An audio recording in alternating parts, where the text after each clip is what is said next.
भागात आणि घरात पाणी शिरल्यानं नागरिकांची तारांबळ। सोलापूर शहरात सलग तिसऱ्या दिवशी मुसळधार पावसामुळे वातावरणात गारवा। पंढरपुरात वादळी वाऱ्यासह मुसळधार पाऊस, अचानक आलेल्या पावसामुळे नागरिकांची तारांबळ। धाराशिवमध्ये पावसाची धुवाधार बॅटिंग, तुळजापूर लोहारा परिसरात वादळी वाऱ्यासह पाऊस।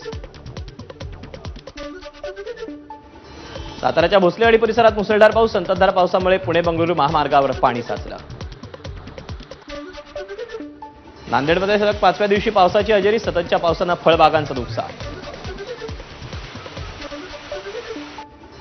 लातूर जिल्ह्यात तुफान पाऊस, रेणा नदीपात्रात पाण्याचा प्रवाह वाढला। बुलढाणा जिल्ह्यात सलग 5व्या दिवशी मान्सूनपूर्व पावसाची हजेरी, लोणार तालुक्यात धुवाधार पाऊस। बुलढाण्यातील लोणार तालुक्याला वादळी पावसाचा फटका, छत्रपती शाहू महाराज विद्यालयाचं छत उडालं।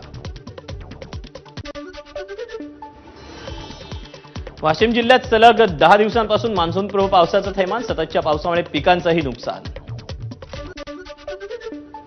रायगड, सिंधुदुर्ग आणि रत्नागिरी जिल्ह्याला पावसाचा ऑरेंज अलर्ट, काही भागात अतिमुसळधार ते मुसळधार पावसाचा अंदाज। रायगडमध्ये 1 जून ते 31 जुलैपर्यंत 2 महिने मासेमारी बंद, मत्स्य व्यवसाय विभागाकडून आदेश जारी। गणपतीत कोकणात चाकरमान्यांना आता समुद्री मार्गे प्रवास करता येणार, M2M बोटीमार्फत 4.5 तासात मालवण तर 3 तासात विजयदुर्ग गाठणं शक्य। पूजा खेडकरला अटकपूर्व जामीन मंजूर, सुप्रीम कोर्टाचा पूजा खेडकरला दिलासा।